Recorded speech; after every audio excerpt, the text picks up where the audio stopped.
7 के दिन स्पेस है। मैं अभी कंफ्यूज हूं, तो ये यूपीएस का पैसा कहां से आ जाएगा? पेड़ पे उगेगा? संदीप जी, बहुत अच्छा मुझे लगता है ये मुद्दा है, और मैं राजनीति की बातें न करके मैं सार्थक बात करना चाहता हूँ।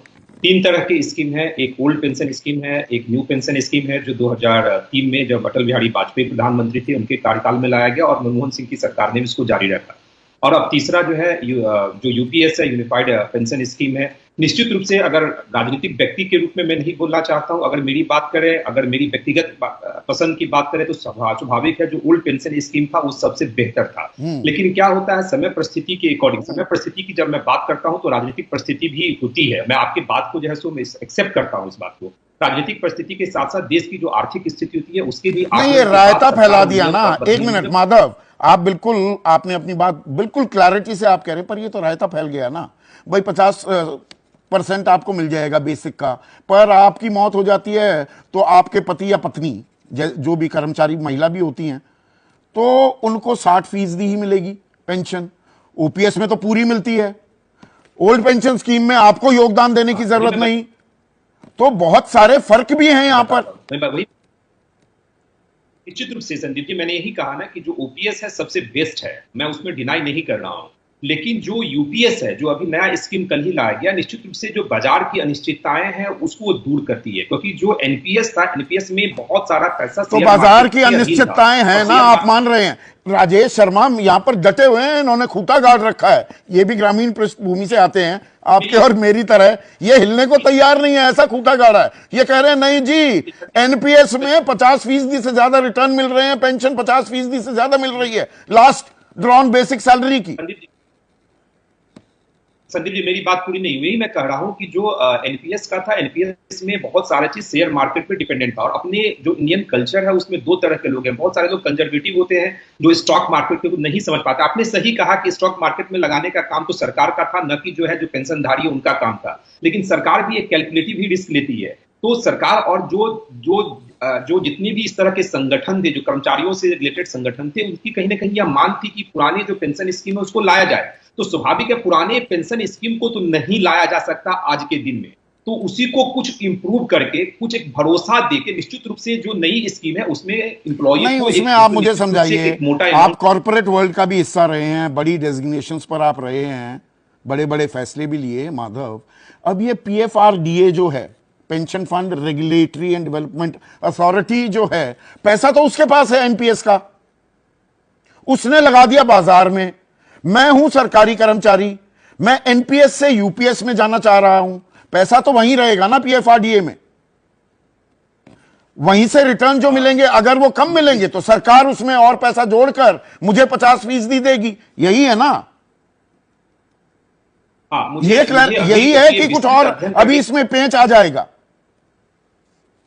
नहीं संदीप जी, मैं वही कह रहा हूं, जो अभी प्राइमा फेसी तो जो आप कह रहे हैं, मुझे भी वही लगता है कि उसी तरह के कुछ होंगे। लेकिन जब तक विस्तृत रूप से उसको नहीं पढ़ा जा सकता, पूरी रिपोर्ट अभी आई नहीं है, पूरी स्कीम के बारे में मैंने भी पढ़ा नहीं, तो एक पूरा जब अध्ययन और आकलन करेंगे तब उस पर मैं पूरी तरह जो है सो बता सकता हूं कि एग्जैक्टली क्या होने जा रहा है। लेकिन प्राइमा फेसी मुझे भी लगता है, मैं आपके बातों से सहमत हूं कि वैसा ही कुछ होने जा रहा है। लेकिन देखिए, नई स्कीम का स्वागत करना चाहिए संदीप जी। आप भी जानते हैं, आपको भी अर्थव्यवस्था का स्वागत करना चाहिए, या ये तलवार जो लटकी हुई थी उसको हटाने का एक कदम है, बेसिकली विंडो ड्रेसिंग कर दी। देखिए, तलवार समय परिस्थिति के अकॉर्डिंग, कोई भी राज्य सरकार हो चाहे केंद्र सरकार हो, जिसमें मैंने राजनीतिक परिस्थितियां की भी बात करी, बहुत कम ऐसे पॉलिटिशियन होते हैं जो एक्सेप्ट करते हैं उस चीज को। मैं तो एक्सेप्ट कर रहा हूं कि राजनीतिक परिस्थिति हो चाहे आर्थिक स्थिति हो, सबका आकलन करते हुए कोई भी सरकार, चाहे केंद्र की सरकार हो, राज्य की सरकारें हो, समय समय पर ऐसे में माधव आनंद, अब मैं एक अहम सवाल आपसे पूछूंगा और छोटा सा एक जवाब मैं चाहूंगा राजेश से भी। सरकार ये मानती दिख रही है, राजेश ऐतराज दर्ज कर रहे हैं, पर यूपीएस पर आना, उसकी घोषणा करना, सरकार मान रही है बाजार वो रिटर्न्स नहीं दे सकता जो वो उम्मीद लगाए बैठी थी, वरना ये फैसला पलटती नहीं। तो फिर ये तो 90 लाख सरकारी कर्मचारियों की बात हो गई, प्रोवाइडेड सारी राज्य सरकारें उस मॉडल पे चली जाएं। पर ये जो 10 करोड़ किसान हैं हमारे, उनको ये क्यों बता रहे हैं सरकार वाले भी और काला सूट गुलाबी अखबार वाले कि नहीं नहीं, आपकी कीमतों को तो बाजार तय करेगा, सबसे बढ़िया वही तय कर सकता है, सबसे बढ़िया बाजार तय कर सकता है, यूपीएस क्यों ले आए? फिर तो एमएसपी भी लाइए ना। मैं कोई भी सवाल पूछूं पहली लाइन आपकी यही रहेगी ना, इनकी 303 आती तो ये व्यवस्था ना आती, ये तो 303 नहीं आए, आप तो एक और आंकड़ा लिए घूमते हैं, आप तो 161 जमा 79 सीटें बताते हैं 240 को। पर आप जो बड़ा मुद्दा बना रहे थे उस मुद्दे की काट ऐसी निकाली कि कांग्रेस, उनके तमाम नेता, नेतृत्व और मीडिया सेल अभी तक सर खुजला रहा है कि भेजे हैं प्रवक्ता को, ना भेजें, भेजे तो वो क्या बोले और क्या ना बोले। ये असमंजस में तो डाल दिया कांग्रेस को। विजय बंधु, लड़ाई लंबी लड़ी तो उसका फल मिला, उसे लेकर कुछ संतुष्टि है। कल की घोषणा के बाद पहला रिएक्शन दिमाग में क्या आया? नहीं सर, जब कल घोषणा हुई है तो हम सब लोगों ने उसको पहले जानना चाहा कि इसमें है क्या क्या। जब हम लोगों ने उसका थोड़ा बहुत जो डिटेल आ पाया आप लोग के माध्यम से, तो उसमें जानकर निराशा हुई और ज़्यादा हताशा आई। बल्कि अब तो समझ में आया कल से आज तक कि ये तो एनपीएस से भी खराब है। एनपीएस से यूँ खराब है कि 10% वहाँ कट रहा था, हमारा वापस आ रहा था। अब 10% ही वापस हमारा देने के बजाय ले लेंगे और बाद में कह रहे 6 महीने का वेतन देंगे। किसी व्यक्ति के एनपीएस कटा हुआ है, 20 लाख रुपए उसका होता है, 6 महीने के 6 लाख रुपए, 1 लाख रुपए अगर वेतन होता है तो 6 लाख आप दे देंगे। तो ये तो और बड़ा नुकसान हुआ।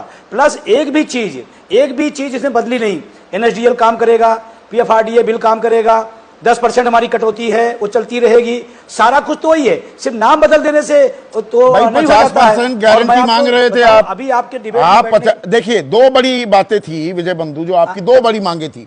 50% दीजिए जो पुरानी पेंशन योजना में मिलता था, बेसिक पे, जो आखिरी बेसिक पे, उसका 50% दे दिया सरकार ने। दूसरा, महंगाई को भी उसका आकलन साथ में जोड़ो, वो भी दे दिया सरकार ने। अब ये थोड़ा है कि सरकार के पास कोई अलादीन का चिराग थोड़ा है।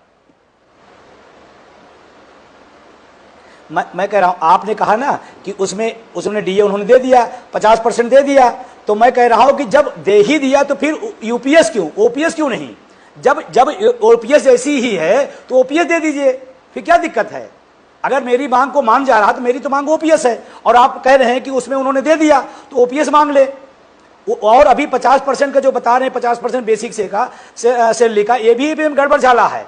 अभी इसमें क्या होगा, पूरे साल का लास्ट का 50% का पहले महीने से 12 महीने का औसत निकाला जाएगा, फिर बेसिक पे निकाला जाएगा, फिर उसके बाद उसका दिया जाएगा। अभी तो इसमें झोला ही झोला है सर, झोल ही झोल चल रहा है। पुरानी पेंशन योजना के मुकाबले ना तो यूपीएस है और ना ही एनपीएस स्कीम है। और ये शायद ये सभी जितने भी प्रवक्ता आते हैं, चाहे वो बीजेपी के प्रवक्ता हो, चाहे वो विपक्षी पार्टी के प्रवक्ता हो, वो सभी भली भांति जानते हैं कि इस पेंशन के मुकाबले कोई भी पेंशन स्कीम नहीं है। सीधा सा आप समझ ले सकते हैं कि भाई पुरानी पेंशन योजना में कर्मचारियों को किसी भी प्रकार का योगदान नहीं देना पड़ता था, और उसके बावजूद भी कर्मचारियों को बुढ़ापे का सहारा, एक सम्मानजनक सहारा दिया जाता था। उसके बाद सरकार ने क्या किया, एनपीएस और यूपीएस जैसी स्कीमें लेके आ गई जिसमें कर्मचारियों को योगदान भी देना पड़ेगा, और जब आप रिटायर होंगे तो अगर यूपीएस के तहत रिटायर होते हैं तो वो आपको पैसा भी नहीं दिया जाएगा। तो ये जो एक चीज आई, यही कर्मचारियों को खटकने लगी और कर्मचारी इसका विरोध करने लगे कि भाई जब बड़े-बड़े माननीयों को पेंशन दी जा रही है और उस समय अर्थव्यवस्था के बारे में विचार नहीं किया जाता है, तो फिर जब हमारी पेंशन के बारे में बात आती है तो फिर अर्थव्यवस्था का क्यों बात बोली जाती है, अर्थव्यवस्था के बारे में क्यों बताया जाता है।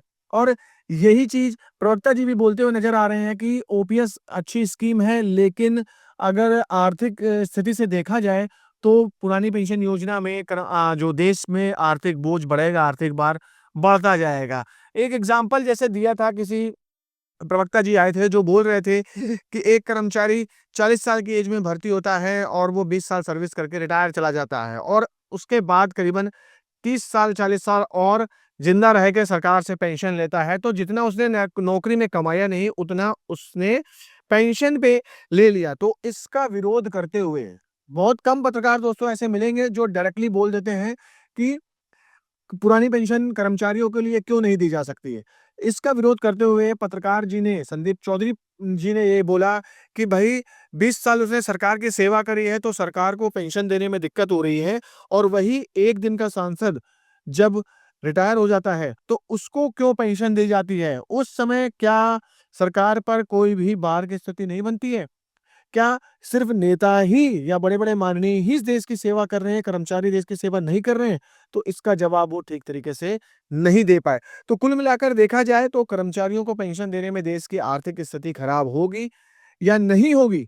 ये आप कमेंट सेक्शन पे एक बार ज़रूर बताइएगा दोस्तों, ताकि जो ये वीडियो देखें उनको भी पता चले कि कर्मचारियों के मन में क्या है। तो खबर यही थी दोस्तों, मेरे द्वारा दी गई जानकारी अच्छी लगी है तो प्लीज़ वीडियो को लाइक, शेयर, कमेंट ज़रूर कर लीजिए। मिलते हैं अगले वीडियो में, तब तक के लिए जय हिंद, जय भारत।